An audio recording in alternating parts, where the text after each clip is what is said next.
Call a meeting to order. Thank you very much for your patience, everyone. This is a regularly scheduled meeting of Council in committee. We had a previous meeting with some folks, and it went a little bit late. My apologies, and thank you very much for your patience. Madam Clerk. Thank you, Your Worship. The first item is a presentation from Amanda Farrell, Executive Project Director, Evergreen Line Rapid Transit Project, and she's here to speak about the Evergreen Line project. Very much. Welcome, Ms. Farrell. Thank you very much. Just figure out the. So first of all, I'd just like to introduce my team I brought with me. John Buckle, who's the Senior Project Manager with the Evergreen Line project, and Angela McKenzie, who's leading our Community Relations program. I have a brief presentation for you today around our project. I wonder if you could pull the microphone. Of course. Is that better? Thank you. Sorry about that. I wanted to talk to you a little bit about our early works construction that's underway, traffic management and community relations.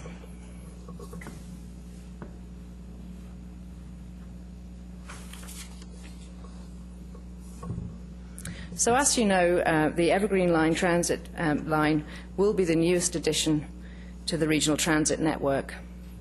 It will support the goals of doubling transit ridership and reducing greenhouse gas by getting people out of their cars. The Evergreen Line will provide a rapid transit connection between Lougheed Town Centre in Burnaby through Port Moody to Coquitlam City Centre. Some quick facts about the Evergreen Line. It's 11 kilometres in length. It will have 6 stations on opening day, and opening day is expected to be the late summer of 2016. It will take 15 minutes to travel from Douglas College Station to Lougheed Town Centre Station, and the maximum speed of the trains will be 80 kilometres per hour. The construction budget for the project is $1.4 billion. You see on your slide in front of you the 6 stations on opening day, which are Lougheed Town Centre, Coquitlam, Port Moody, Ioko, Coquitlam Centre and Douglas College. Next slide is a high-level overview of where we are in terms of timelines. The project is moving forward, and construction began in January of this year with some early works activities. The purpose of the early works activities is to accelerate the project schedule and to prepare for the primary contractor when he comes on board. We issued a request for proposals in November of 2011, and we expect to be awarding a contract to a successful primary contractor in the late summer of this year. Community relations is one of the most important aspects of the project as we keep the public and stakeholders informed throughout construction. You'll hear specific aspects of our community relations activities later in the presentation.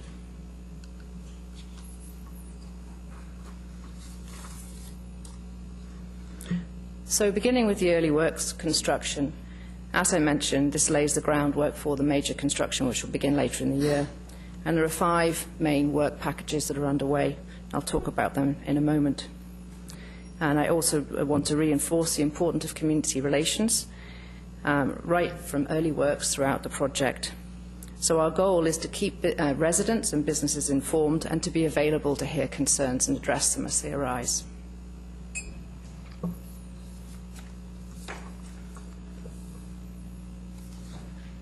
So the first early works package is the installation of new underground power lines, and you may well have seen some of this work going on in your communities. And the purpose of the work is to provide power for the tunnel boring machine that will be required to build the tunnel, and also to provide power for the Evergreen Line when it's in operation. The work's occurring in Burnaby, Port Moody and Coquitlam from January through July of this year. The work in Port Moody is almost complete, and the power supply work is still underway in Coquitlam. The work on Barnett Highway and Lougheed Highway is beginning later this month, June, and the work on Como Avenue between either side of Clark Road is almost complete.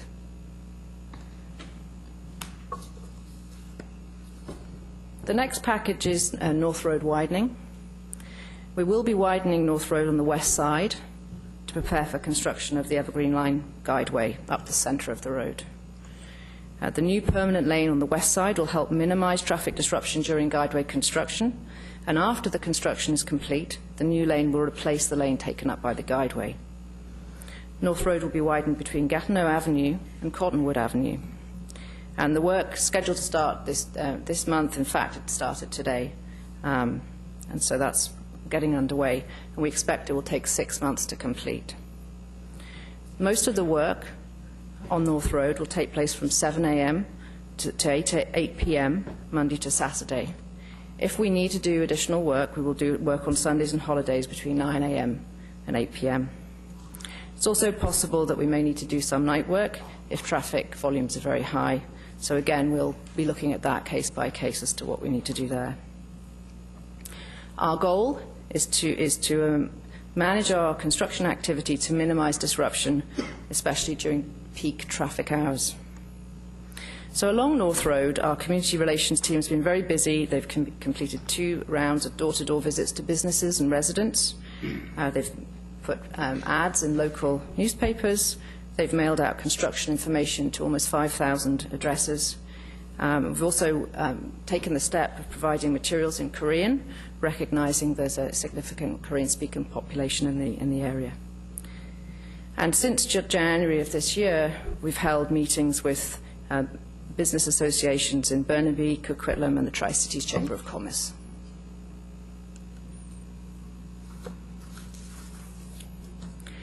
The next package of work is the replacement of some existing hydro poles, which is required on the north side of Como Lake Avenue, near the Clark Road intersection.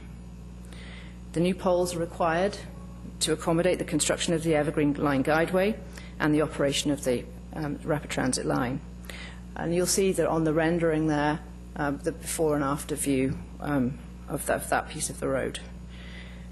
The height of the poles, during construction, it's important to raise the poles quite high to allow the construction to take place underneath. And once construction is complete, the height will be lowered from 115 feet back to 90 feet. The construction activities anticipated to take place off the main roadways, and traffic impacts will be minimized as much as possible. Again, the community relations team has been busy meeting with a number of community groups in the area, and they have distributed construction bulletins and traffic alerts, updated our website, and completed door-to-door visits with residents and businesses.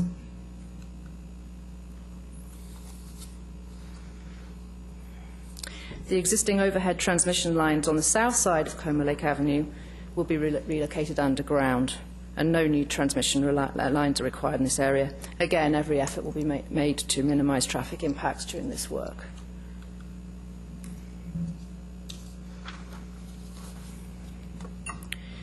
The next package is the relocation of about 400 metres of CPR track to accommodate the guideway through Port Moody. A tender for this work was released last week and will close in about 2 weeks' time. There's no anticipated disruption to rail services or West Coast Express. These rails that are being moved are in fact storage rails, they're not the main line.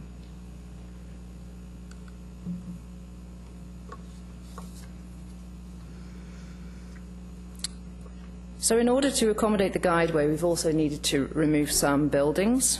In Coquitlam, we've removed 9 properties, and a total of 17 property removals will be required.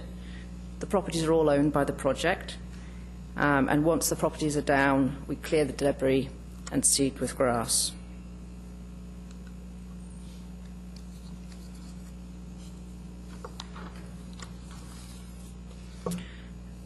So moving on to our more general traffic management goals, and recognizing that a major project like this will entail some disruption to traffic during the construction period, our goal is to provide clear, consistent and reliable traffic and construction information.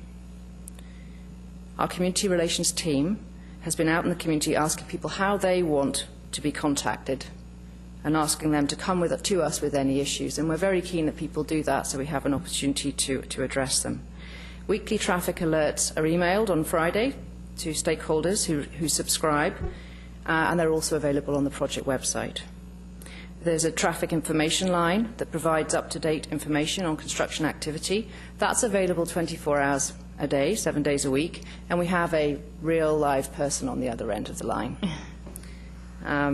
We take traffic management very seriously. When our primary contractor comes on board, there's a section of the contract that specifies the requirements for traffic management to ensure that the processes we set in place now are there throughout the 4 years. And we have performance requirements, including financial penalties if those traffic requirements are not met.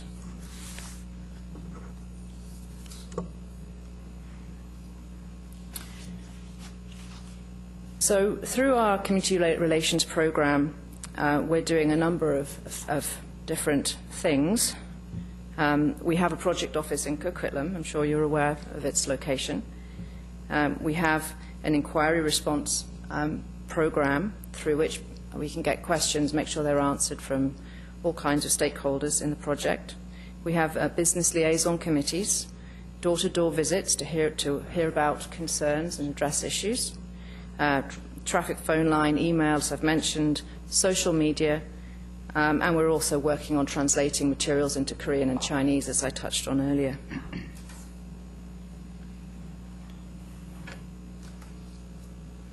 So from January to now, this year, we've undertaken door-to-door visits. We've had 3 rounds in Como Lake Avenue and Clark Road, 1 round to talk to businesses along Pine Tree Way and Lochie Highway, and 1 round along Aberdeen Avenue.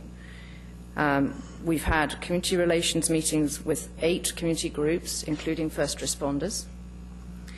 And we've held 3 business liaison meetings in Coquitlam, Burnaby-Coquitlam, and a joint liaison committee meeting. And we would plan to do another meeting with business liaison as and when we've got a next event or a project milestone to discuss, likely toward the end of the summer when we have a contractor on board and we know how things are going to look.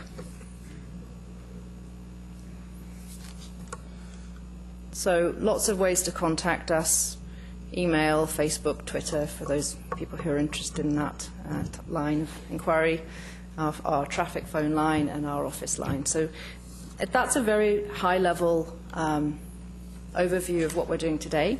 There's going to be lots more updates as we move forward and we get into the major construction, but we'd be happy to answer any questions you have at this point. Thank you very much. I've got questions from a couple of councillors. Councillor Robinson to begin. Thank you. Thank you for your presentation. It's helpful to hear a little bit about what's been going on. I have a couple of questions. One is the removal of those buildings, and then you said you're going to spread grass seed. You're also going to maintain those properties, because it's going to be years before there's anything. Yeah, absolutely. So that means cutting the grass. So if we get complaints, we know who to call. I think we'll be certainly doing that. We'll look to John. Yes. John that grass says yes. grows like weeds. No, Okay, we'll sort out the grass. That's fine. I'm just curious. And the other one, I'm really curious about the stakeholders. You talked about people subscribing to the email updates, and I want to know if you've had good uptake on that. Are people, actively subscribing to receive information on the Fridays? And I'm going to ask Angela to speak to that, because she's the one who's actively managing it. Probably Great, can answer thank you. better. Yes, absolutely. I think right now in our database we have over 2,000 people. Great. And we get them every day, requests to be added to the subscription list. So. Right, and so that would go beyond businesses. That's anybody who travels through there. So we can encourage residents, and I'm wanting to know if we can encourage that on our website, that if people have questions about the Evergreen line and want to know about the updates, contact these people, and because I think it's important that people won't just make the distinction between you and us. And I want to make sure that we have that relationship. And then I have one last question that has to do with the community relations. And you talked about in the slide about ongoing communication with residents and businesses in the area. Is that a two-way communication, or is that mostly a one-way communication? Like, this is what we're doing and this is what you can expect, or is there a bit more of a consultation around, is it better that we have to close the street, is it better that we do it on a Friday or that we do it on a Saturday, and getting some feedback? It's definitely two-way. When we've been doing the power supply upgrade, there was one business owner who had some concerns about us doing work on a Friday because of her clients. So we adjusted the schedule to Sunday to Thursday instead of Monday to Friday. So we do listen to the businesses and residents when they provide us feedback, and where possible, we do make adjustments. And so will those be regular ongoing, or is that just determined by different phases? That kind of stakeholder relations meetings, are those sort of, do you meet 5 times a year or as needed or different phases, or? We usually like to go back to groups when we have new information, because we don't want to have a meeting just for the sake of having a meeting. Right. So when there is something relevant to a specific group or a specific area, I call them up, I schedule the meeting, we arrange to chat with them. They're also very welcome to contact us at the office anytime. We're there Monday to Friday, also by email and by fax, or I even have someone who sends me letters, written letters. I have some of those too. Yeah, so we're happy to respond to any questions or concerns, for sure. Great, thank you. Thank you very much. Councillor Reamer. Thank you very much. As chair of the city's Multiculturalism Advisory Committee, I'm sort of thinking this way. You indicated in one of your slides at the very beginning that you're sending materials out in Korean, and then a little later on in your presentation you said Korean and Chinese. I would like, may I suggest to you, we also include Farsi in that group as well. We do have a fairly relatively new Farsi population here in Coquitlam that really wasn't reflected in the last Stats Canada statistics. Right. And so it would be important to include them. There are 3 main English as a second language groups that we have in the city. Well, that's very interesting. We'll certainly take that away and look at that. Thank you. Thank you. Councillor Reid. Thank you. I'm particularly concerned. My business is on that line, and I was there when they've come in, and that was really nice to see. When you get to the portal, that's going to be considerable noise and digging and disruption. And at that point, have you already been in touch with the folks that are living right around the portal?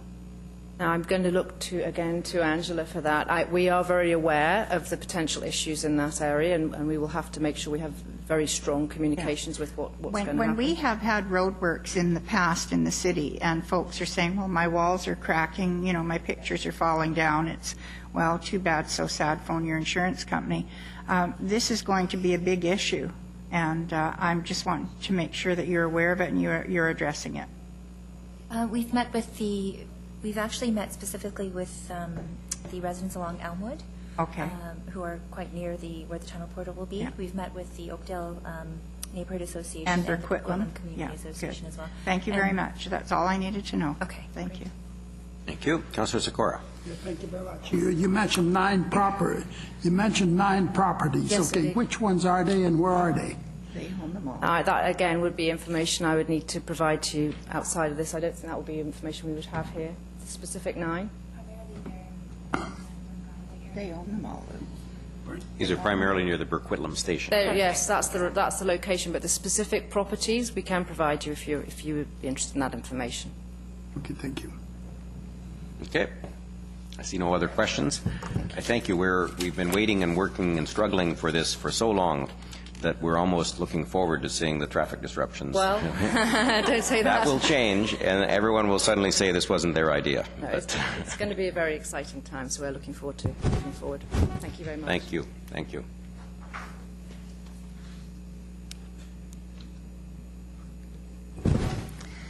Item 2 are minutes of the Council and Committee meeting held Monday, May 28th. The recommendation is that the committee approve those minutes.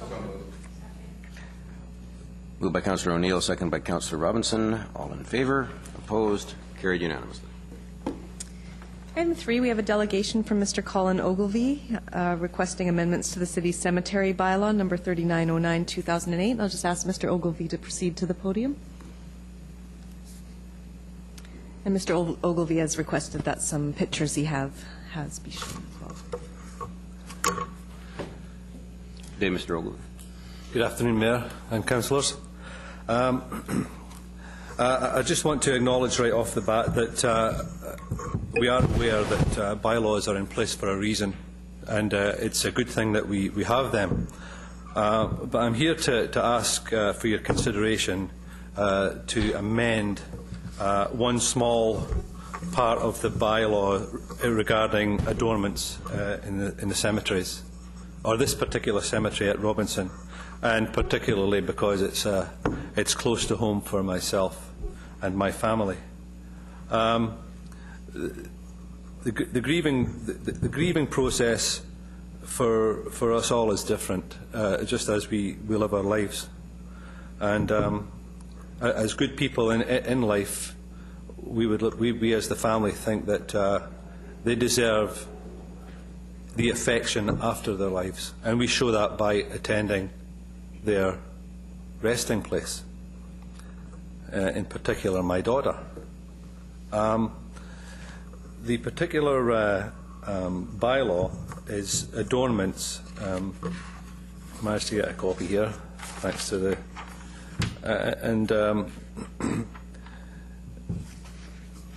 the one that's most important to us is the fact that you do not allow arbours, trellises, curbs, rails, and other structures. From day one, the last thing you concern yourself with is bylaws. You tend to be in a certain mode, and rules and laws and all that kind of stuff is not in your train of thought. So after a year, it's almost year and 3 months. It's February the 18th, 19th in 2011 when my daughter was killed, and subsequently a few weeks later she was buried at Robinson Memorial Park. And the reason we chose that beautiful park was because of the different character that it had. If you look at other cemeteries just about anywhere, it had a certain amount of leniency when it came to for children, especially having four children that she's left, and that they can attend the cemetery when they feel and adorn it any way they wish. However, now a year had passed, and we were starting to get requests from the staff, possibly not the staff, but the administrator, that lanterns, candles, arbours, trellises, and any other adornments, and unfortunately the word unsightly was thrown into a message that was left on my phone, and that was most hurtful, if you like, when I consider that if you look at some of the photographs that I'm displaying right now, is that on slideshow? It was on the slideshow. Yeah, okay, so you can see that it's been well maintained by the family. We have regularly visited the cemetery along with the roadside, and we have maintained both well, I feel. Even when vandalism comes along, we still disregard it and make it nicer even than it was before. We definitely are at the end, or we're coming out the tunnel. We see ourselves not going there as often, maybe twice a day, now, as opposed to some may call it crazy, but it's our way of grieving. My point is, I guess, that we all grieve differently, and I think that if we can amend the bylaw when it comes to adornments at the cemetery, if we can just, give the people that are grieving the opportunity to leave small objects or large objects. I mean, the reason we have lanterns there, and I know that there's no glass, but the reason there's glass around the candles is because there was no naked flame. That was a way of protecting the naked flame. If I could just make a comment, someone said that vandalism could cause a lot of disrepair to the site. Broken glass could cause injury. Scattered items could cause injury to the equipment and to the people that work at the cemetery. However, my son-in-law and I have been up there many occasions, 2 o'clock in the morning possibly. Again, an infringement on the bylaw because parks are closed after a certain time, but we do go there. And we've called the police on people drinking beer in the cemetery. Now, they're drinking beer not because the beer's left there, they're drinking beer because they want to go there, they've taken it there with them. So that my point is, these things are there. If they wanted to be vandalistic then.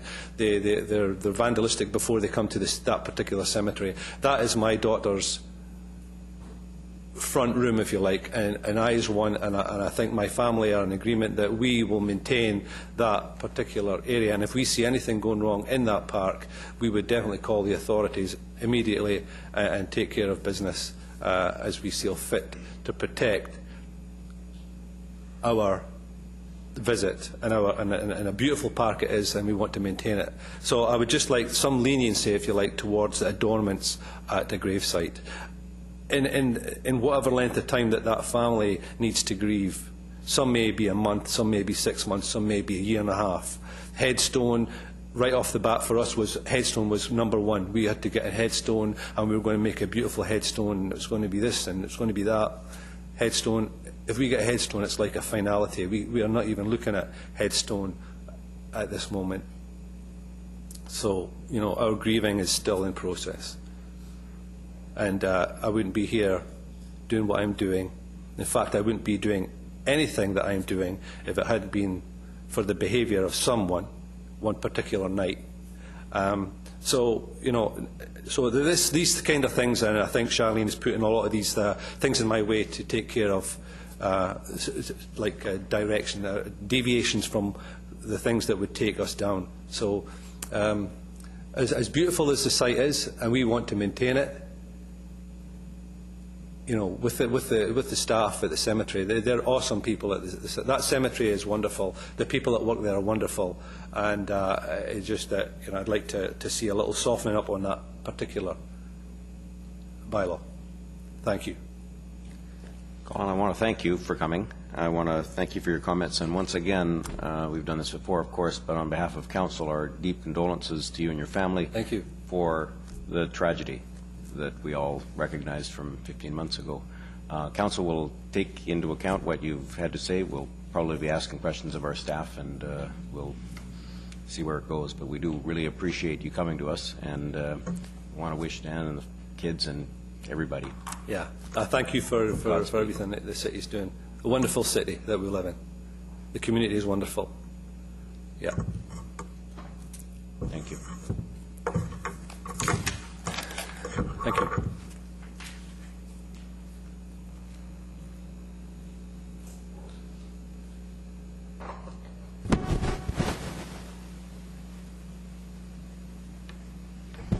Ms. Lohr.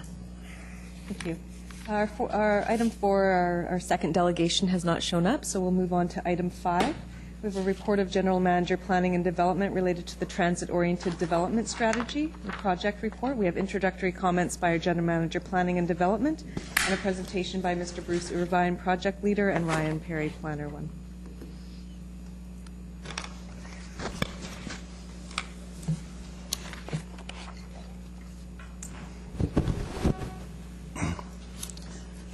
Your Worship, maybe if I can just offer a few comments and observations from my perspective before turning it over to Bruce and Ryan for the slideshow. Firstly, this has been a huge work effort, a tremendous work effort. It's quite broad in scope. We're being very ambitious and tackling a lot of interesting and somewhat contentious matters that are necessary. And just to top it all off, it's a fairly tight timeline we're working to on this one. But we're up for the task. We're making some really excellent progress in my view. This has been helped by a cross-department work team that's come together, ably led by Ryan and Bruce here, but with a lot of contribution from across the organization. What we wanted to do, though, is sort of like I term this a kind of a midterm check-in with Council, a little bit of progress update as to where we're at on the initiative, and also to meet the timeline we set, the ambitious timeline we set. We want to get out to the public here, and it's later. It's proposed to be later next week, and so we want to check in with Council on the direction we're going, and in preparation for that. Just a couple of things further. The whole TDS, I guess the underlying premise of a TDS is pretty basic. if society is going to make substantial investment in rapid transit to the northeast, the communities need to respond in their planning and development to support that and make that huge investment successful. So with the TDS, what we're doing is looking at how we can, in directing and concentrating and encouraging development around the stations along the corridor in sort of appropriate densities and mixes. Some of the things that we're coming forward with, some will be familiar to council, and this is like around density bonusing. Members of the previous council recall when we did the C4 density bonusing update 2 years ago, we talked about extending that out to other areas in the city, so this is a good vehicle for that. That, by the way, has been quite well received by the development community, so I'm trusting it will be successful there. As well, we're looking at, because with the construction and development of the transit system, there will be impacts and needs in these areas, and so we need to look at some funding sources for that. So what we'll also be bringing forward for council's consideration is something that's called community amenity contributions, and this is something above and beyond density bonusing, so we get the lower end of the development scale, like the townhouses and smaller apartments that wouldn't be taking advantage of density bonusing. So that's another idea we want to put out there for council's consideration. As well, looking at, and we've already had a taste of this, there's been a huge pent-up development interest, particularly in Coquitlam, or in Coquitlam, but also we're seeing that in the Lougheed station area as well. In those areas, though, there's a huge portion of the city's rental housing stock, and so we need to be mindful of with the coming of redevelopment in that area, what impacts there may be and what's an appropriate response. So that's another piece of the puzzle we're trying to figure out. And the last piece is that just recognizing the relationship between higher density land uses, a rapid transit system, and making sure it's successful, but also the need to set reasonable parking standards and reasonable parking rates. And that's been a challenge, but we've got some initial thoughts here today, and there will be further work coming forward to council. So there's a lot in the package, without any further ado, I'll turn it over to Bruce and Ryan to walk you through that. But really what we're looking for is for council's feedback today and your go-ahead for us to carry on and hopefully wrap up this work before the summer break. So thank you. Thank you. I see the cat came back. Councillor Reid has a question. Well, perhaps my comments were just to Mr. McIntyre, and they're to do with parking. And perhaps would it be better if I waited to hear what they have to say, and then I'll make my comments, because I have great concerns about that. Okay. And Councillor Secor, similar? Mine is the same on parking. I'd like to get a presentation first, because what I read in here doesn't make me too comfortable. Okay, so please put the presentation. Okay, so we'll set both of those aside, put them back on the list, and we'll start the presentation. Great. Thank you very much. Good afternoon, Council. Bruce and I will be doing a bit of a combination presentation today. We're going to try and keep it short. There's a fair amount of material to cover, but we're going to try and keep it under 15 minutes and leave lots of time for discussion, because that's really why we're here. We were in front of you about 7 weeks ago with the work plan for the Transit-Oriented Development Strategy, and we feel we've made some significant progress, as Jim has suggested, and look forward to updating you on that progress, outlining some of those next steps, and again, getting that feedback from you as we move forward with the process. So working from Council's direction, the TDS will seek to advance Coquitlam's approach to sustainable and compact urban development. It'll look to create clear expectations for the community and developers around station areas and along transit corridors, guide the processing of development applications, and help streamline and inform area and neighborhood plan updates as we move forward. It provides that overarching guidance and one vision. So the proposed TDS structure is organized into 6 key objectives, which will be the driving framework for the proposed strategy. And this links very closely to the official community plan. Looking to create compact, complete communities, recognizing the need for transit supportive densities around stations for vibrancy and to support ridership. Linking and recognizing the extreme importance of high-quality urban design in station areas if we want to have people walking, cycling, and using transit. Thinking about how we can create great places where people can live, work, play, and learn, promoting sustainable transportation choices, and also rethinking parking and thinking about what are the opportunities around transit station areas. So through a non-statutory document, The strategy will look at communicating the city's goals and objectives, and again informing the preparation of strategic plans and area and neighborhood plans, streamlining that, and aid in the timely processing of development applications in proximity to the stations. So to build on this, the strategy will establish one vision document, or will seek to establish one vision that integrates council direction, that recognizes the great work and existing policy that's in place now, and incorporates best practices from other jurisdictions that we're learning from, and external stakeholder input. A key step in the process has involved looking at the existing policy. There's a lot of great work that's been done in the past. We've been looking forward to rapid transit for many years and preparing for it for many years. We also have recently produced documents such as the Strategic Transportation Plan Update, the Greenhouse Gas Reduction Strategy, all of which were thinking forward to the Evergreen line. So the first step is really to look at consolidating and streamlining our existing policy and thinking about which elements of those can we fit into this one vision document. And in the early work, we've seen about 145 policies that speak to transit-oriented development, and we've reduced those to about 45 that we feel fit quite well in this transit-oriented development strategy and provide a good jumping-off point. It also allows us to streamline and cut red tape a little bit to create clear direction. So looking forward, as I said, we have strong existing policy, but we can do better and strengthen this further. So to do this, we need to assess where we are now and think about areas we can strengthen to meet those objectives, those key 6 objectives of the transit-oriented development strategy. I'm going to hand it over to Bruce now. He's going to talk a little bit more about how we're going to do this. So to build or catapult off of what Ryan said, we had to take a good inventory of where we are, but also ask ourselves, how can we improve our game? One of the things we did is immediately we looked at, this is a model that you see before you, Council, of essentially what is existing as built now, along with items that have already approved, so very much we can predict and understand what we'll see in the very short-term future. As we move forward, though, looking under our existing approved OCP level plan, we see the city centre build out as it could potentially happen under existing policy. And that really helps us start to understand at various levels as we get into it where are we headed. What are the areas the TDS may need to sharpen our pencils on a little bit and see what else we need to do. We did the similar thing for Lougheed, and here you see in Coquitlam, this is an example of how Coquitlam looks today. You can see a large amount of sort of the rental south of the site, a little bit of the 4-story to the east, and a little bit of development just starting there, or potentially starting there, right around where the station would be.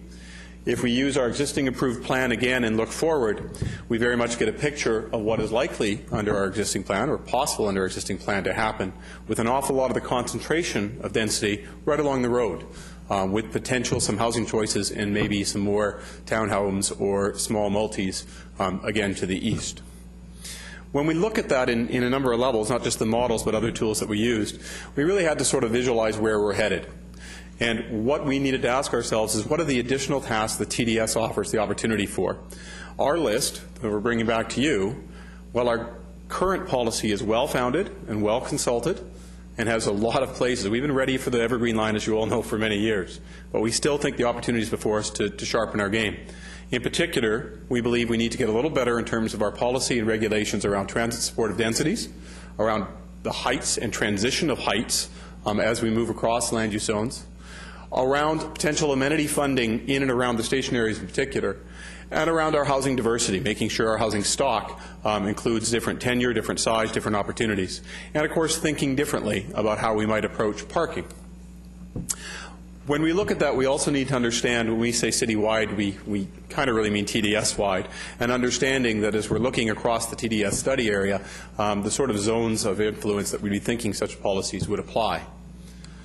Further from that, we also need to understand that those zones are not a one-size-fits-all. That we need to understand, of course, that there's a different set of rules as we get close to the station, or what we call an area of influence of the core, and as we move out more to the shoulder, which we'll see a different pattern of development, and certainly the transit corridor, which is also a very important thing, not just the stations, but the bus lines themselves and the parallel to the Evergreen. That will help feed that network. It becomes very important to the whole system. We do believe we need to examine transit supportive densities. Successful transit station areas, as completely modeled by best practices, suggest that we do need densities that will support transit ridership, but also support the kind of viability and local activity that we're looking for. And with density, which can be a wonderful, wonderful thing, it must be accompanied by both high-quality urban design and, importantly, quality amenities that support a vibrant public realm. When we looked at what we're looking at today, is very much I showed you, you really sort of have a transect where closer to the station you might see the most impact of your density going well out to your shoulder where you're seeing more of a 2 to 3 story level. The trick for us is that as we examined it, we realized that we really can't peg every single land use site, every single property site with a certain density, but we do want to encourage good density around the station area. And we are suggesting making sure that our rules work well to allow a transition of site, highest at the core as one benchmark, transitioning out to the edge of the shoulder as another benchmark. We believe a flexible set of guidelines is the best approach to this, developing and strengthening some of the transition and sensitivity policies we have of how buildings address each other, without necessarily pegging any particular height or any particular land use. As such, depending on context, depending on each application coming forward, you could see a whole myriad of different choices going forward because, again, we have different areas in different communities and we want different solutions. But we are proposing a height and transition process. Similarly, as we explored Greater Vancouver, we realized that all TODs have some form of developer contribution arrangement. They're incredibly different across just Greater Vancouver alone. But there is a gap. There's a gap of what amenities can be provided by DCCs and what other sources there might be. We are asking today to your opinion, your thoughts around expanding our density bonusing program and possibly looking at a voluntary community amenity contribution. What would those look like? We think we can lean heavily onto what works now. We have a successful C4 model that's working as a density bonus here in the core. We think the principles of that can be applied to other zones and look at that system in and around other station areas. Secondly, we are talking about those who would use amenities who don't just live in towers, but other multifamilies not covered by density bonusing, 4-story walk-ups, for example. We would look to explore a voluntary community amenity contribution program for those units not covered by density bonusing.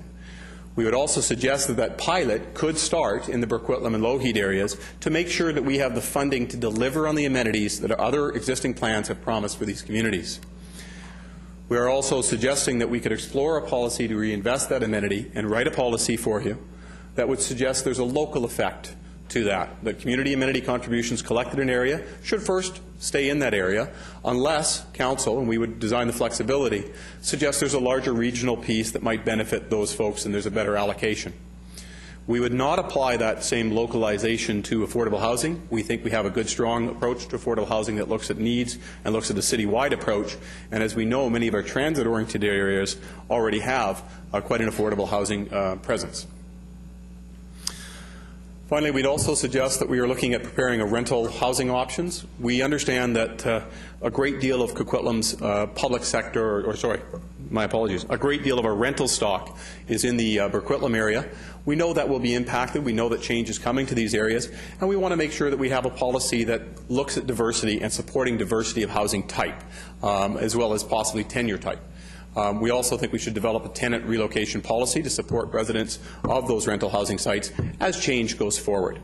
There will be a report specifically and in detail on this that will be following shortly to Council to allow some of these ideas to be tested. Similarly, and I might get a few questions when we come to the end on this one, and I promise we're not too far from the end, Council. A report is coming very shortly to Council on parking opportunities, but today is a great opportunity to get a dialogue with you and do some test balloons.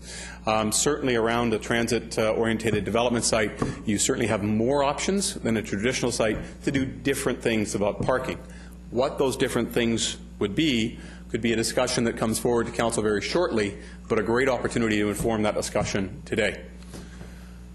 In terms of public consultation, we have a website in place now. However, that website will be augmented with additional material after our discussions with you and depending on your direction. We will be going forward with 2 open houses. We have supplied those open house panels to you in your package. We are also introducing some videos that we're using at a high level. These for both web use and also for the open house themselves. Allow us the opportunity at a high level to discuss the process and correctly reach out to people in multi-mediums. I'm just going to show one of these, if I can, to give you a sample, and if you want to see the rest of it. To make the most out of the Evergreen line, the City of Coquitlam is creating a plan for promoting pedestrian-friendly, vibrant neighborhoods around the future stations. It takes a lot of work, and right now we are reorganizing and improving the city's existing policies on how many people live in areas and the amenities they expect, walking distances, parking, and transportation for areas that will be affected by the new transit service area. All are part of the critical lifestyle mix. The end result will be new stations and corridors that are well planned and have an attractive look and vibrant character. It has to be more than just steel and concrete. As mentioned, Council, there's a series of 4 of those dealing with similar topics that we've talked at the same sort of approach with the same velvety voice, covering it over, related to our objectives and relating to the process, and again, really just trying to reach out to people in different mediums. Council has mentioned there's 2 open houses planned, one in the Lougheed-Burquitlam area at Mountain View on the 21st, one in Coquitlam City Hall here on the 23rd. We hope to be back to you in early July with the feedback from those open houses, tell you what we hear on some of the new policies that we're proposing from the public and other stakeholders, and also then to bring back to you in late July a more fuller draft of the TDS and seek direction on next steps. We're certainly here for all of this discussion, but in case there's any reminder, we are looking for your feedback on the draft structure, the transition of heights and densities, housing diversity, density bonusing CAC. We're extremely interested in knowing your direction and your thoughts in terms of our development of that, and I have a feeling parking may come up as well. Thank you, Council. Appreciate your time. Thank you very much. Councillor Reid. Gee, maybe I'll talk about parking first. Get it over with is right. I like the idea, so I'm just going to, because of the way you did your presentation, so the height transition from the highest and most dense down out to townhouses or some other form, I like that. I think that's the only way to go. But the community amenities I like, but we should also have parking amenities. We should have a parking amenity. And if you want to come onto a site and you're going to ask for a 20 or 30% parking reduction, then you can take those funds and you can put them in our little pot and we'll build a little parking amenity somewhere. Down in the town center, I happen to know exactly where we do that. Up at Burquitlam, we can talk about it. Now, we own the land. If 30 years from now people are hovering and in their helicopters and they no longer need cars, we can change it to a helicopter pad, or we can just take it down if we don't need it. If there's nobody ever using cars again 30 years, and we can build another apartment block. The idea to me is we do not have bus service, and we will not be getting bus service, I would say, in the next 5 years, unless we get a whole bunch of Brents to go out there and drive them around for us.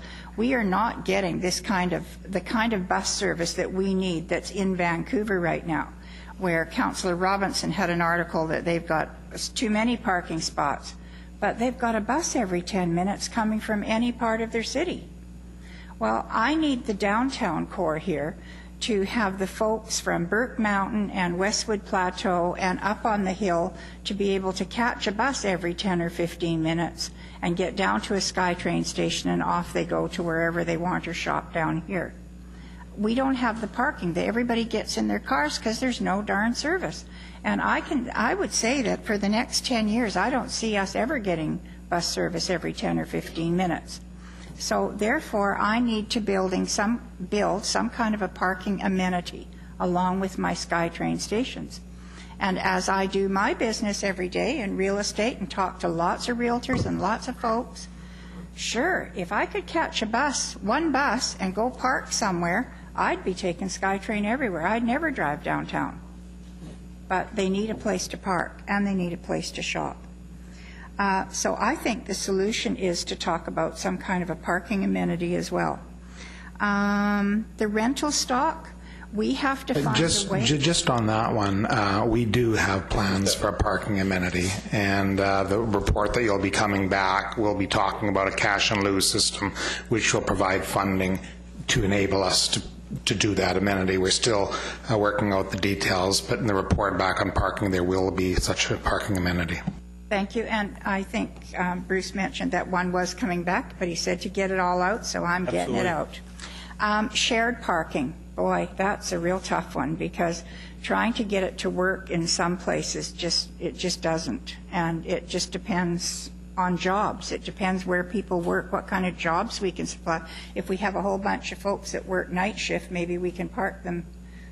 People can park in their spots during the day, but it's really hard, and I think one of our neighbors have tried it, and it hasn't been the most successful. Our rental stock.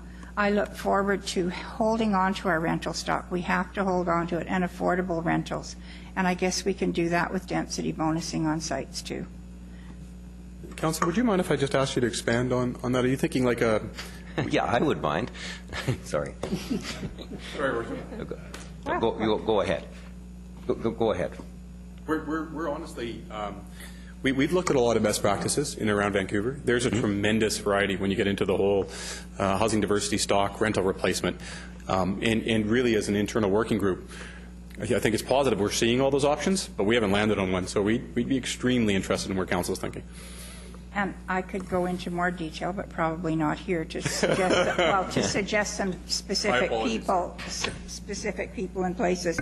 But the idea is that you would give density, and they would keep so many floors. They would own it, or the strata could own it. There's all kinds of different ownership ways. And I think there's several people in the downtown core that are looking at this right now on how they could actually do it and retain ownership of units. Within a high-rise, like someone would own 40 units and they would keep ownership of it, and it would be low-cost rental. Even the government, I believe, right now is interested in looking at some. They can't afford to build new stock. It's cheaper to build 40 units within a 30-story high building than it is to go out and build 40 units in a 4-story. So I think there's options for that, and those are the things I'd love to get into. And affordable housing. Back to the amenities for one more thing. I like the amenities in Coquitlam specifically. We know we need a community center there. We're looking at Millardville, as everyone knows, and we were going to look at sort of a cookie-cutter idea and trying to put the same size amenities in certain areas. And I do think you're on the right track with that. Amenities, contributions, and keep it in the community, and that's what it's for, so it can grow at the same time. And perhaps even look at some of the developers to be working with us, to be building it along at the same time, not waiting 20 years out till all the kids that were supposed to benefit have gone off to college. And affordable housing and low-cost ownership. And that's the thing that you and I have sent emails on, and I appreciate all the work you've done on them. That's the thing that I can see specifically in the Coquitlam area.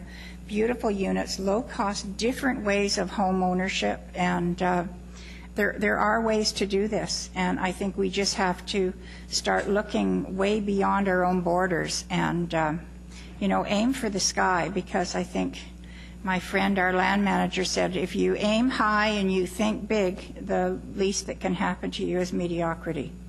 So aim high. Thank you. Thank you very much. Councillor Sikora. Yeah, thank you, Mayor.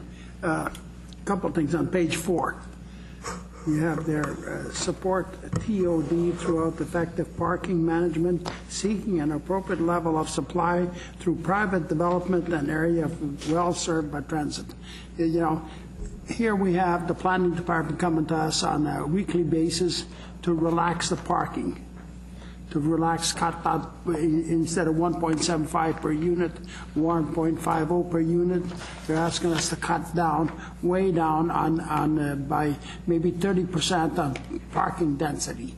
So how can you accomplish what you're saying on parking with this in mind? Mr. I'm not sure. I'm sorry. I was still grabbing your reference. Councillor Sikora, could I ask you to repeat the last part of that question? That's a real tough one. There's just no way you can do what certainly is happening here at the City Hall as far as planning is concerned and what you're trying to do, it's just not going to work. In reality, it sounds very, very good, but right here you say through level of private development. A private development is going to build a high-rise or a 4-story. They're going to be wanting 30% relaxed on parking. So how are you going to accomplish more parking when they're asking for a reduction in parking? So that's a tough one that I think you need to think about, okay? And secondly, the 4-story walk-ups. You know, there's now 5 and 6 stories. I notice in Richmond they have a couple that are 6-story apartment or 6-story buildings, and I don't think that you ever dream of putting a 4-story walk-up. I don't think it's just going to work. You know, rental housing. Council May Reid mentioned density bonuses through rental housing. Through bonus density, you'll never accomplish rental housing, not in a million years. Here's the situation. I'm going to build a high-rise. Let's say 27 stories. You're going to give me 37 stories, so 10 stories will be rental. Impossible, because those are strata council, strata units. They get strata council. How do you put 10 floors of rental in there? It's just never ever going to work, because there'll certainly be strata fees and maintenance fees and many, many other things. And I don't think for 1 minute that the strata council, any strata council, would take over a whole bunch of rental units. So I've got great difficulties with those comments that are being made. You know, and I don't think for 1 minute, until the federal government comes aboard of a tax break for developers to build rental housing they did many years ago that worked very, very well. It's been eliminated for many years. Until that comes aboard, I think we're going to have a great problem, because I don't think any developer will be building any rental housing. And you're not going to replace what we have there for rental housing, which is going to be a big problem. So those are things that I'm commenting about, and it's just not going to be accomplished. Okay? Thank you. Thank you. Thank you. Councillor Hodge. Well, I'm going to join in with your invitation. I'm going to join in on the chorus on parking, because this is something that since I came on council I've been talking about, particularly in the town centre area. I am concerned about the comment manage parking. I do know that we do need to manage parking, because we have to make sure that particularly our street parking in commercial areas, that there is turnover. But to me, the issue isn't going to be managing parking. The issue is going to be that we need to create parking. I am not one of those who believes that SkyTrain is going to take away the need for parking. In fact, I think the very opposite is going to occur here, especially in the town centre. I think it's going to be great. I think the people who buy in the apartments here, if they live in Vancouver, they're going to have a great way to get to work. They're going to be able to hop on SkyTrain, get to work. But when they come home at the end of the day, they're back in Coquitlam. And as Councillor Reid said, we're not in downtown Vancouver. And I think it's going to be decades before we see the kind of service that's going to allow people to live in Coquitlam without cars. So I am concerned that with the arrival of SkyTrain, we're going to see people on Burke Mountain and Westwood Plateau wanting to use the SkyTrain. And today I hear people say that they don't like using the SkyTrain as it exists, because they can't park at Braid Station, they can't park at Lougheed, and I think there's still an expectation that people are going to want to have park and ride. And at the end of the line, and for us the end of the line is Coquitlam Town Centre. So I believe that we may be able to continue our approach to have less parking for residents in their apartments, providing it doesn't spill. We don't see residential parking spill out onto the streets. That's a concern for me. But more of a concern is that we're going to see people driving into the town centre area with the expectation that they're going to be able to hop on a SkyTrain and go downtown either to work or for a concert or for shopping or whatever. And we just don't have, no matter how much management we put in place, we don't have the places for them to park. Councillor Reid has a spot that she's got her eye on for possibly for Parkade. I've got a spot as well, and I think that we are going to have to build some sort of parking structure for daytime commercial parking and for transit users. And I agree that if there's a way to do shared parking, But to me, shared parking is putting something near the town center where, commuters can use it Monday to Friday, and then people coming for sports tournaments and sporting activities can use it in evenings and weekends. And parking was a problem this weekend at the Teddy Bear Picnic. We had the Teddy Bear Picnic running at the same time we had some major sporting events, and we ran out of parking. So to me, there is a need for parking, and I think that there's some opportunities to do some sharing. And I know that there's a report coming forward that maybe there will be some way to tie in some of the variances that we're giving them in terms of residential parking, and maybe some cash in lieu that can be used for structured parking. I noticed in the report that one of the suggestions was cash in lieu for parking alternatives. I still think that, to me, that's more parking just in an alternate location. So that's my spiel on parking. I do like the voluntary community amendment contribution, and I think that's going to be certainly needed and will be used. I'm also concerned about a rental and affordability in our community. And one of the concerns is that particularly Coquitlam, where we have 25% of our rental stock right now, and I think that that's under threat, because as development takes place in those areas, I think that we're going to lose that unless we somehow mandate or provide incentives to create that rental. To me, we have had a lot of discussion, even before I was on council, about creating affordable housing. And I prefer the term affordable living, because I think that what we have to do is use the opportunity that SkyTrain brings, and there will be an improvement in transit in some corridors that come about by having SkyTrain. But to me, the best place to build affordable housing is where people don't have to have cars to get around. I mean, next to housing, cars is your second most expensive home expense. And so, to me, it defeats the purpose to go out in some of the outlying areas of the city to create affordable housing when people have to have cars. So I think that we have an opportunity, and now that we're creating this corridor, that there may be opportunities for people to live here, not have to be quite as reliant on cars, and I think that's an opportunity to create creatable living. Or to create affordable living, rather. And the other thing is that around the Coquitlam and the Coquitlam and the town center, I really think that we have to somehow try and encourage a greater retail component to them. And from what I'm seeing is many of our towers and structures, they're being built as silos in isolation. And there doesn't seem to be a lot of interconnectivity between them at the ground. Now, maybe there's some walking plazas, but to me, an opportunity to do something where we build 3 or 4 towers connected with a common underground, with a common plaza, with retail.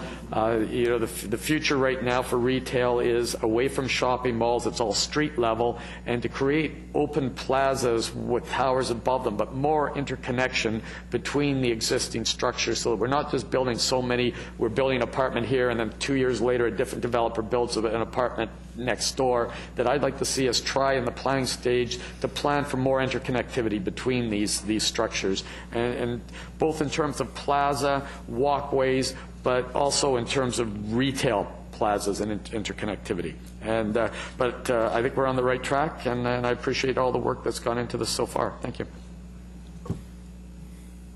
Thank you. I put myself on the list. Councillor Reid made the point that in Vancouver you've got buses in every direction 10 minutes apart, and really anywhere in Vancouver you're probably a 2-block walk to the nearest bus route that can take you anywhere you want. And my own experiences in Vancouver, no one contemplates, they can't even imagine a 2-hour transit ride. A 2-hour transit, I mean, you get to the end of the line before you get to 2 hours, and in Coquitlam you haven't made it to school yet. On some days, you haven't made it to work yet, and that's the experience in the suburbs. So our challenge will be, as others have said, that if we don't get the bus service, we're still going to end up needing that transit connection to a private automobile. The kiss and ride won't work everywhere, but there isn't the intent to have large-scale park and ride. And I don't know where we get there. I agree with Councillor Hodge that clearly Town Centre Park, there's a bunch of parking that is empty all day, and then evenings and weekends it's full, or at least it gets used, and that's the exact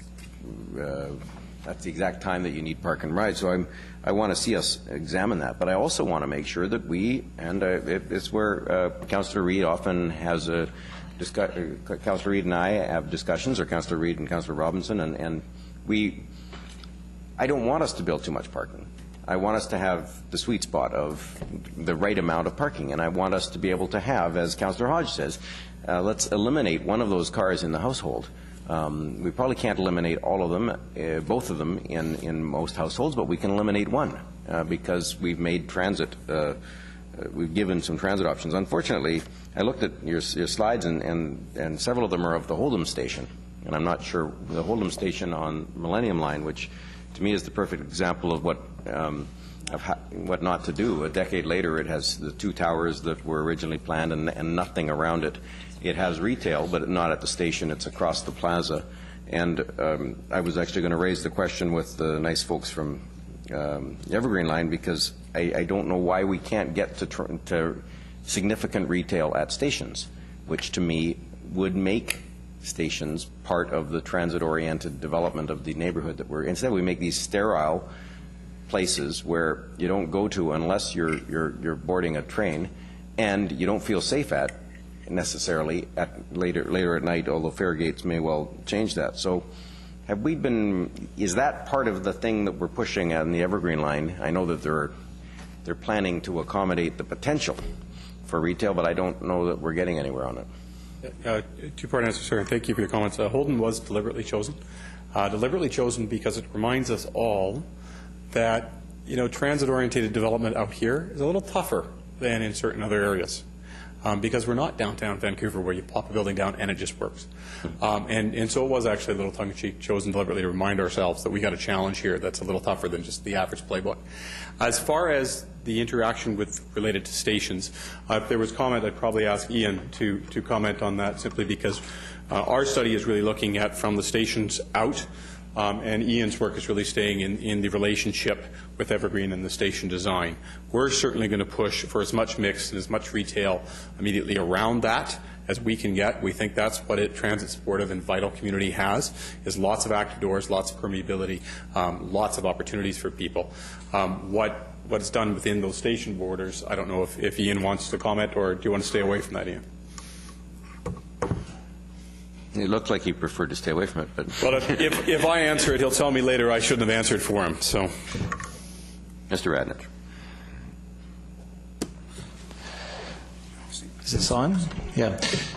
So the province has allowed for in the station designs to accommodate a small CRU, like on the order of 1,000 square feet, but they're not necessarily in the proponent package to build. They're kind of to be added later, and they're to provide the servicing to accommodate those CRUs in the future. But it's not kind of the scale that Your Worship is referring to, just on the order of 1,000 square feet. Okay. Okay. And the last thing, I entirely support the parking amenity charge.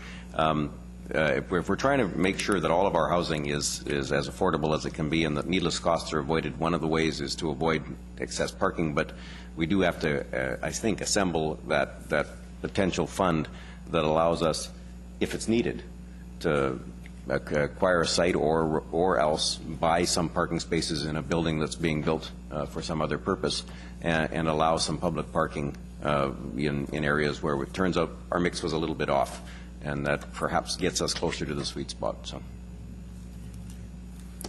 Councillor Robinson. Thank you.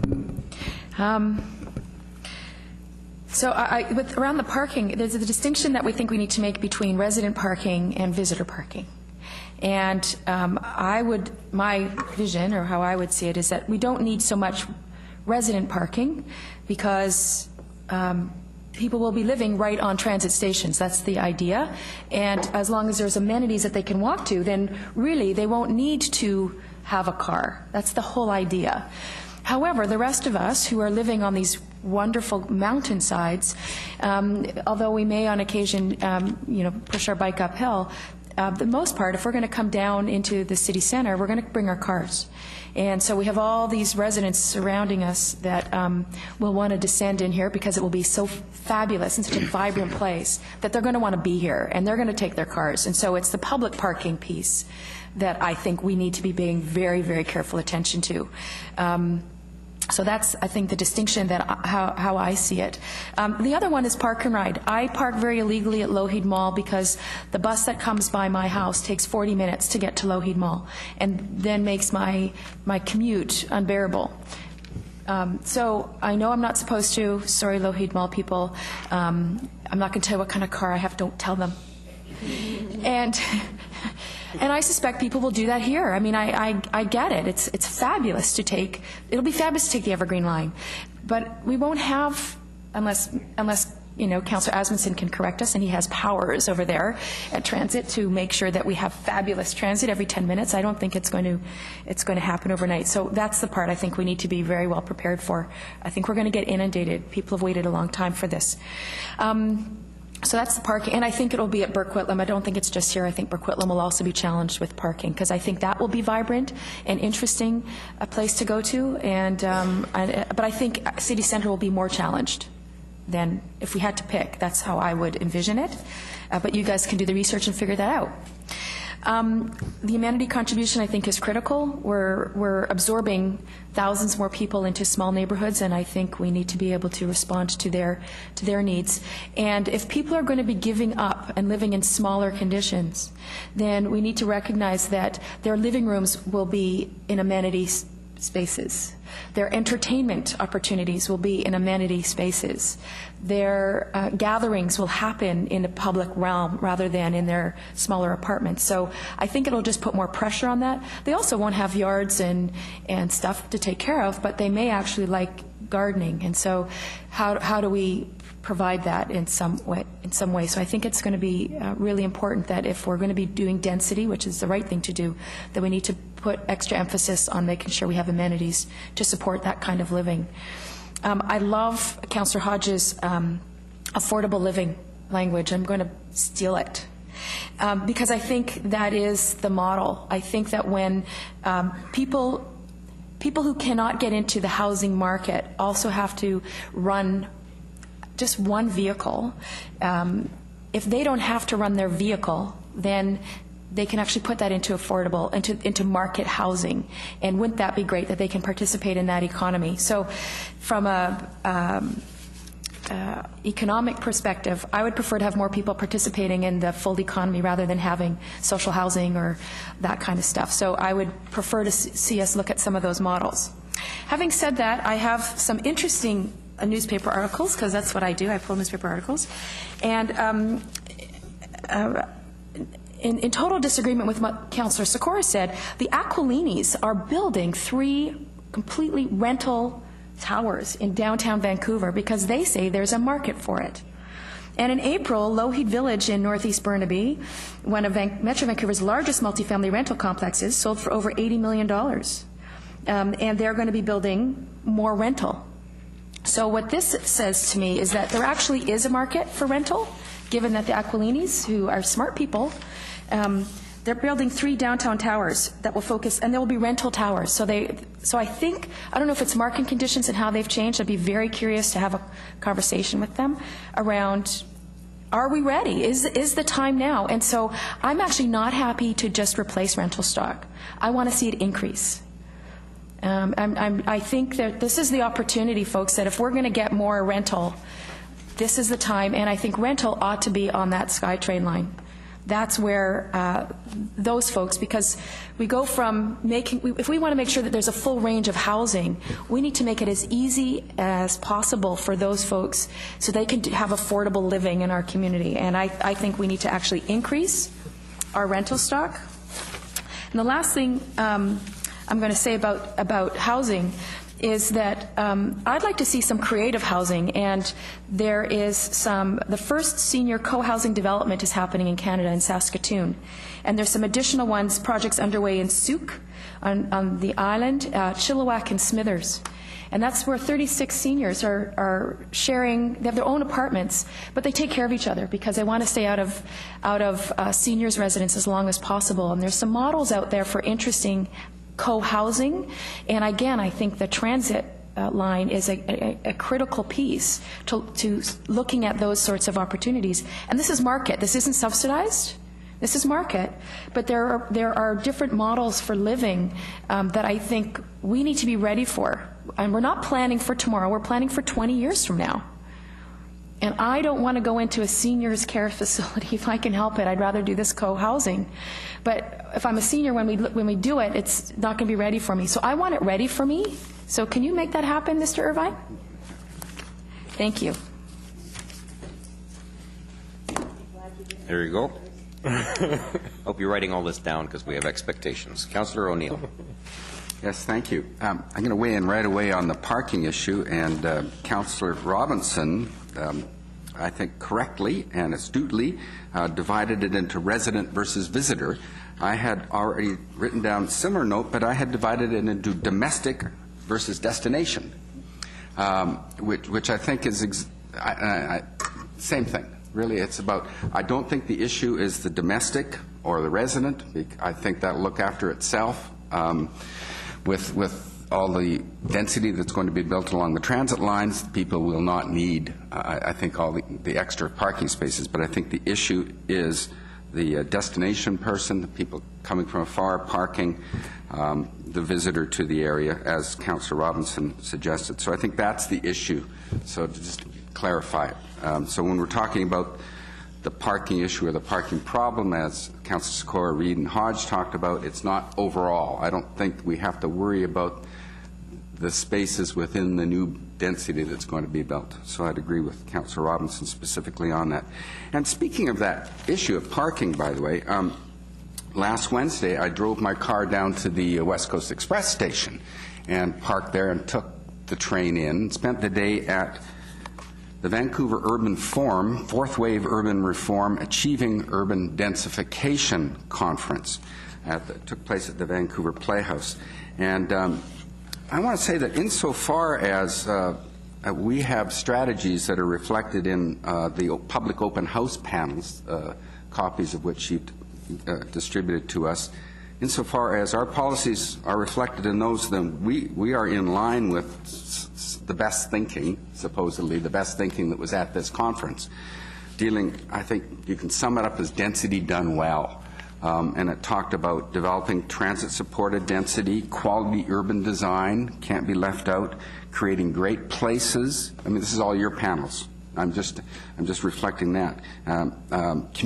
Connecting to parks, rec and culture, promoting transportation choices, managing parking. All of that stuff was talked about during the Vancouver Urban Forum, and I can go into more detail with you if you want. But it really, it summed up with density does not mean overbuilding.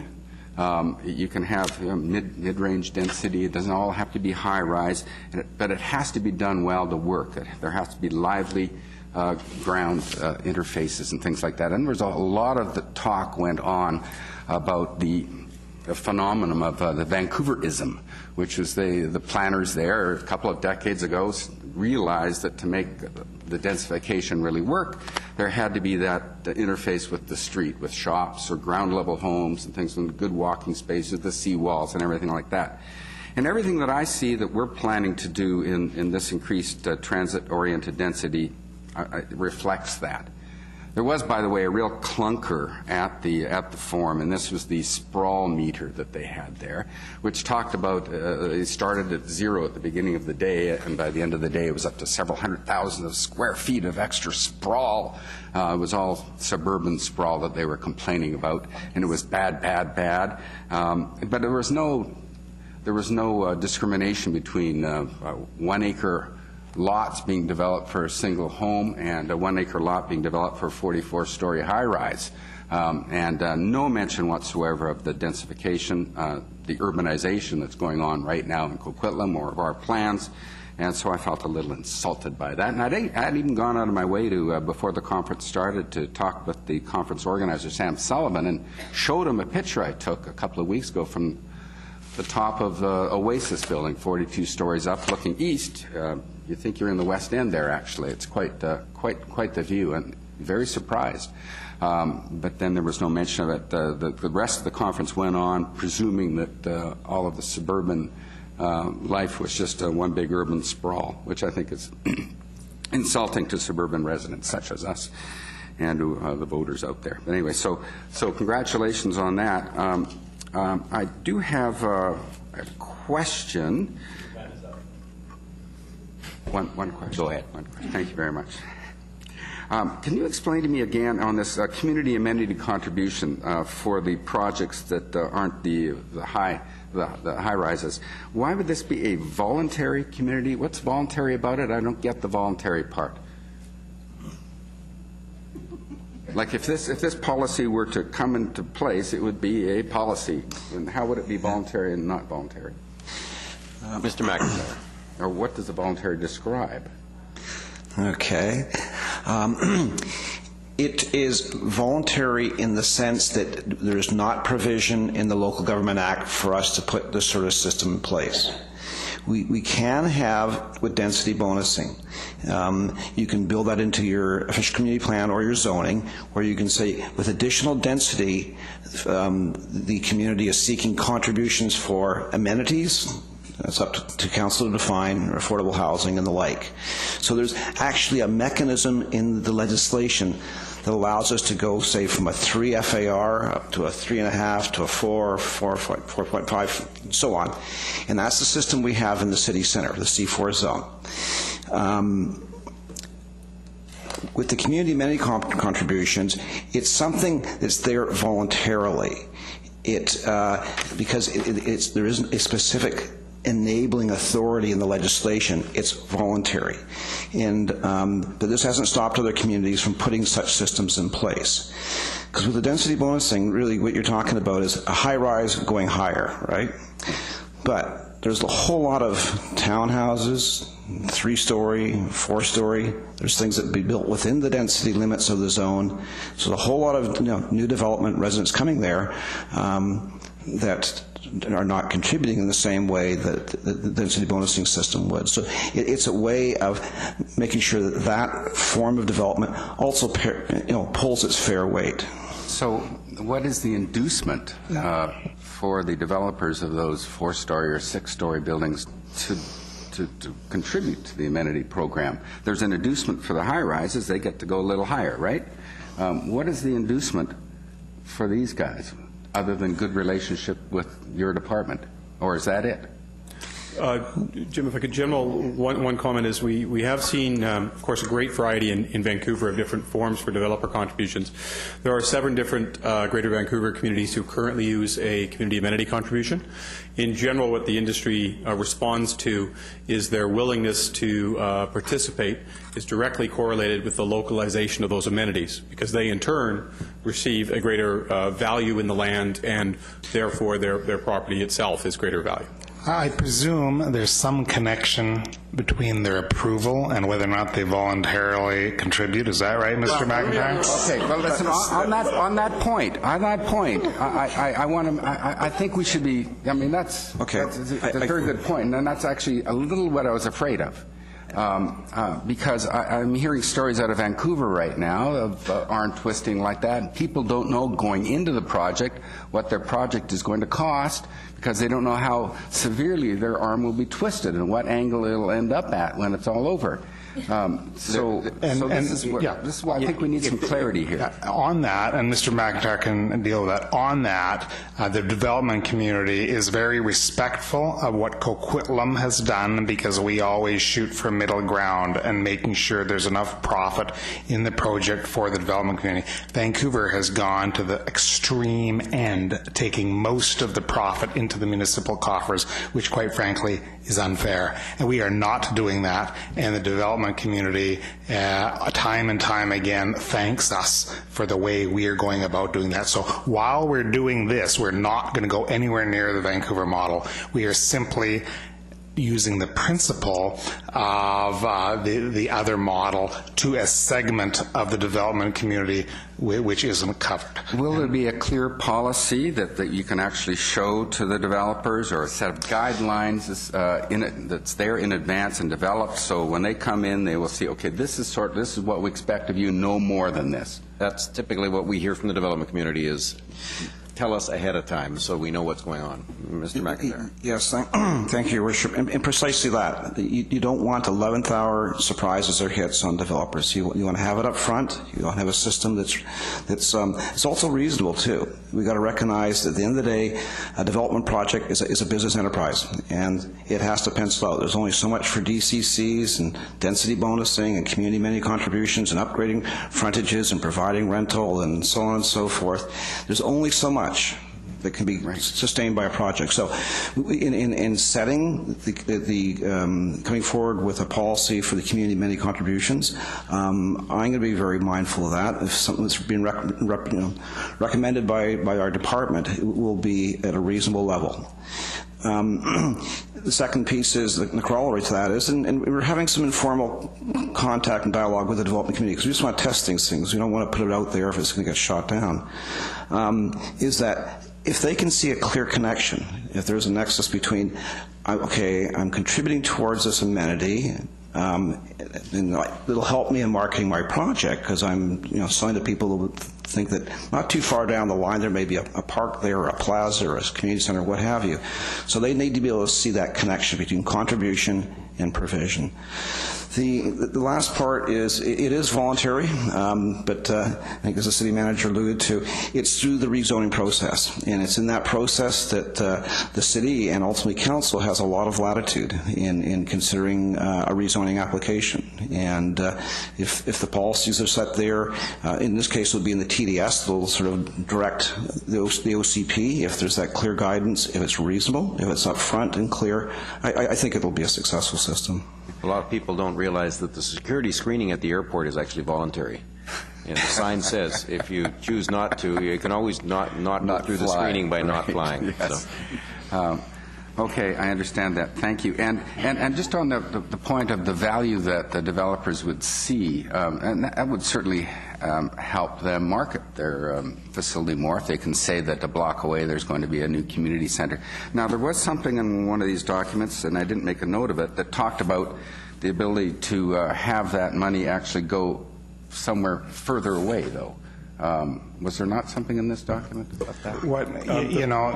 There has historically been a bit of a debate about whether or not monies flow into the city and whether or not the city, how much discretion that the city has. We traditionally on DCCs and a variety of other mechanisms have had what we call a citywide approach. In other words, the council can direct the money wherever it chooses, and it can go to a place not near where the money was collected. On these kind of new, what I would say are innovative financing mechanisms, I believe, even though legally the council has still discretion to spend money in different places, there's a moral obligation on us to make sure there's as much of a linkage as possible in terms of giving back to the community in which it raised the money. So when we're talking about projects in the vicinity of Glen Park down here, when we talk about those kind of things, we say, well, we are going to provide some funding into the park that's just across the street from your development, so your folks, the people that are going to move there, can use that. You can use that in your advertising, that kind of stuff. Same thing in Coquitlam. We have been, for a long time, talked about trying to get a community center there. One of the issues is, how do you fund it? We have a good financial system here, but it's not unlimited, and there's more projects than we have money for. So we can tell the development community, you are getting benefits, you're getting access to the rapid transit line, you're getting extra density, but in exchange for that, we do want some funding which will go towards a project which will benefit your development. That's the way we've been describing it. Thank you. Okay. That's all. Thank you. Thank you. I just want everyone to be mindful of this. We have another agenda working on. I've got 6 people on the speaking list, 3 of whom have spoken before, so I'm going to go to the ones who haven't spoken before yet. Councillor Asmundson. Well, thank you very much. Just on the staff report, page 3, under high-quality urban design, one of the areas I think is really important. I just want to throw in my one little thing I always mention is iconic building design, something that as within that high-quality urban design, rather than square boxes of our high-rises and stuff like that. I'm looking forward to, as you say, streamlining, flexibility of taking 145 existing policies down to 40 on page 4. I think that's help clarity, help everybody dealing with moving forward on these projects. Rental housing replacement. This is a big one. You've had some discussions on it.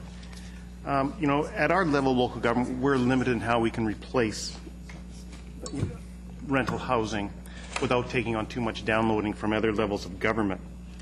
You know, we have a policy right now of a 50-50 split between amenities and affordable housing contribution. But I think we have to be clear to the public, and especially those rental projects along North Road that are there now, that our policy isn't going to allow us to replace all the stock that's existingly there. And so I think, you know, when we get to it in this policy, I think it's for bigger work is, you know, what is our affordable housing reserve policy? You know, what at build out along these areas amount of money would we be able to have at maximum densities going into that fund? And what are we going to be able to achieve? I think we need to have some guidelines on that. Because once again, we take that policy, we're taking 50% for amenities, 50% for affordable, so we're actually reducing our ability to create amenities, and so we're making a choice. But I think we have to understand local government's limitation on our own dealing with the replacement of rental housing. And I'm talking about, the Aquilinis is a great thing, but that's higher end rental housing. That's people from $1,300 to $2,000 a month. People we're talking here on North Road are low income, subsidized maybe rental housing stocks. So I think this is a big issue here and how we understand our limitations onto it. And I think the public has to understand that we can't replace all the stock that's in there. And then we're going to be looking at, you know, providers for scattered housing, because we can do scattered housing within these units and be managed by the YWCA does a bunch of it and can be looked after in that realm. So I think that's the big thing that we have to. Councillor O'Neill touched on my one thing about the voluntary contribution. I was concerned about that also. The one thing I think other councillors mentioned, since I'm the person who works within transit, talks about, and our building and bus service, two things are going on here. One is the funding for transit and increasing of transit services that was not approved by the mayors in part of the Evergreen funding that reduced the amount of service levels. But with the coming of the Evergreen line comes a reorganization of our existing bus service and our existing hours to create a better frequency within the Coquitlam area. You take the 97B line that's existing today, has from about a 6-minute service during the rush hour to a 10-minute, 15-minute in the later hours of it. When that comes off, those hours can be redistributed. I think the key part for us in Coquitlam is being out in front with TransLink and how we see those service hours staying in this area, not being taken away from it, but staying with this area, being reorganized into a more effective transit that serves our area quickly and locally, because with the stations we will have some shorter trips. From Councillor Robinson's house, it should be about 22 minutes. I don't know how she got 40 minutes, but it's about 22 minutes by bus. So she must have been asleep for part of it. But the other issue from transit is with park and rides is it takes away the cost effectiveness of providing a bus service. If people are going to be driving, less people taking the bus, that means it's more costly to operate the bus. So that's behind transit's philosophy for a number of years. And it's also about greenhouse gas reductions. Everybody's still driving back and forth. You're not reducing. So that's another part of the policy. I want to make clear I support within two parking types. One, the residential, where we do know from studies that with SkyTrain coming out that the residential units will be less, like one stall, people will not need 2 cars. We need to have destination parking for people coming into the area to shop in those areas and live in those areas and to deal with that issue. That's the main thing. One thing I want you to take a look at and staff to take a look at, and it's my other issue about development, is energy efficiency, and I've talked about it in the building code. But North Vancouver has a unique way of dealing with that. And what North Vancouver City has done is they've created a bylaw that's tied to density bonusing. that if you want to go above the approved zoning in that area for a high-rise or building, you have to put in the energy efficiency of the boiler, steam, or whatever. And they tied it to that. And I'd like us to look at that as a way of getting our better energy efficiencies in buildings when they go above the density. Because North Vancouver, the thing about it, it has to be created all across the municipality. North Van City has had great uptake on that because they're saying, okay, well, if everybody's got the same, the cost the same, we can all justify it and move forward with it. But it's the way they've dealt with it because the building code doesn't give us the ability, but we can tie it, they've tied it to the zoning. I thought that's a very unique way of getting at that issue. That's something I've been talking about for years, and I just found out about it. So I think that's a good way of moving forward on that issue. The rest of it, I think you've done a great job so far. I think we've got some more meetings with you, Bruce, coming forward, but I think this is a great start, and it's getting it right now. And I think, when we talk about high-quality urban design, I think Councillor Robinson put about the spaces and the areas, making sure that that is planned out well and policies in place, because we get one kick at this as we move forward. We want to make sure it's right. Thank you. Thank you very much. I do want to thank those council members who had spoken before and had had themselves on the list for the second time. All three of them have pulled themselves off. I thank you very much. Councillor Nicholson, Councillor Reamer. Councillor Nicholson. Thank you, Your Worship. Well, I'm going to follow the tradition of council by talking about parking on the basis that we're going to get a report in a few weeks. But why wait when you have the opportunity today? I had made the same distinctions as Councillors O'Neill and Robinson, and between them they used the two best pairings of words, and I'm left with settlers versus spenders.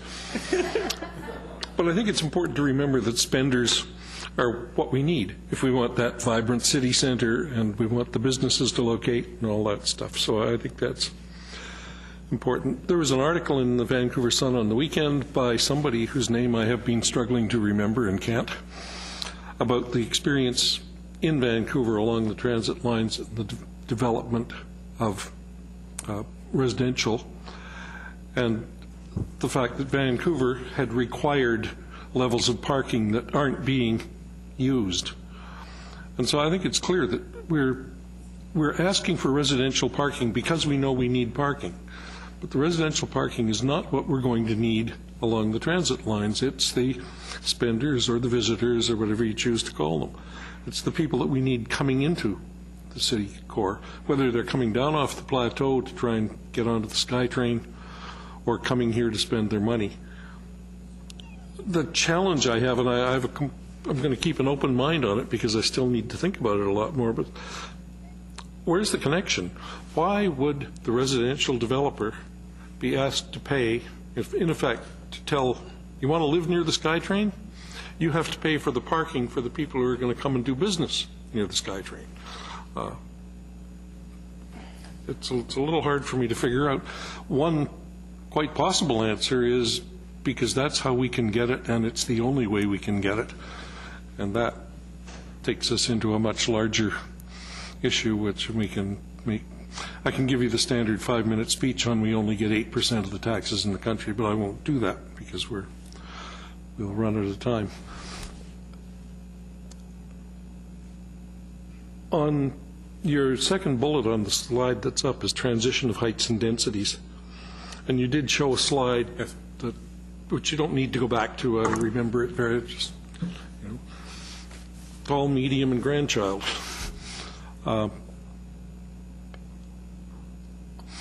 Again, there was an article in the Tyee a few weeks ago that I flagged to Mr. McIntyre I think it was by Patrick Condon, and it was about the West End and how being unplanned has worked out very well for the West End. And I was kind of pleased that Jim understood what I was talking about, and he said organic, and that was the word that was used in the article. But he's a consummate bureaucrat. I couldn't tell whether organic was good or bad. It just, he knew that that was what it was. It didn't have planners involved, so it probably wasn't that good. That's right. Well, I think we do some great planning. But I think, and I have an illustration. We all know that the mayor is very careful about his attire, And he may change his tie 3 or 4 times a day for differing occasions. It's very, very carefully planned, and it doesn't look planned. It looks fortuitous or surprising. It makes you pay attention. I think the best planning doesn't look planned. And a couple weeks ago, we had a presentation from the Beatty Group on the changes proposed at Fraser Mills, which was very well received by this council. It doesn't do this. It's spotty. And it looks lively, and it doesn't look like one plan, even though it is. And so I hope there's enough flexibility in what we're proposing here that that kind of thing can happen, that we aren't going to... You're almost baiting me to go back to that slide. You're almost baiting me to go back to that slide. I won't. The intention I'll here... invite you to respond in any way you choose. And I'll be quick. The intention here was when we started out, we said, well, maybe there's a transect, highest in the middle, out to the edge, and we can come up with a rule.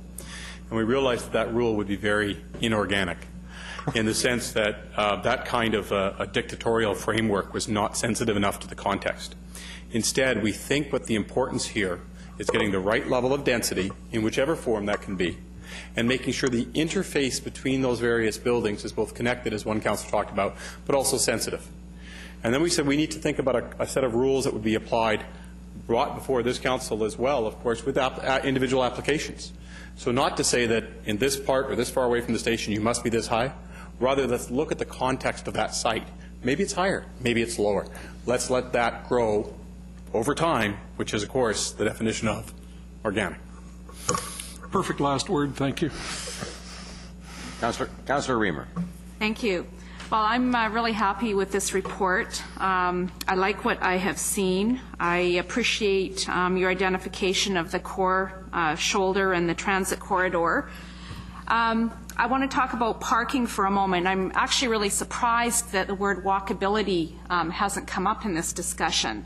And of course, we are trying to encourage walkability in our town center areas and our transit areas as well. And so I'm not at all concerned about the residential parking because I do believe that that will encourage walkability as well. I do see concerns about the destination parking, and they're really going to be in 3 areas. One is commercial, the other SkyTrain, and the other is for sports-related events.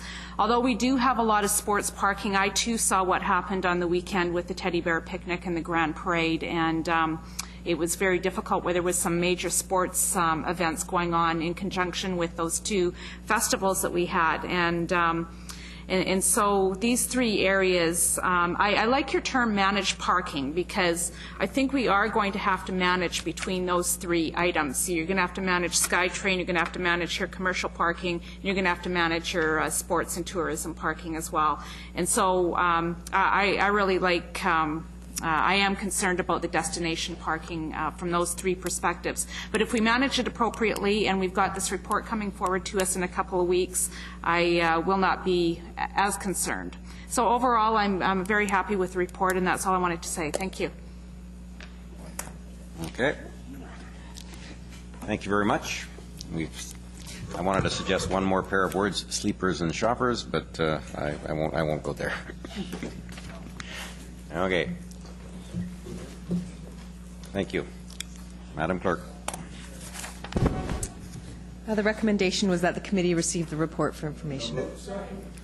Moved by Councillor Reid, second by Councillor Nicholson. All in favor? Opposed? Carried unanimously. I heard a motion to adjourn. Asmussen Robinson. All in favor? Opposed? Carried unanimously.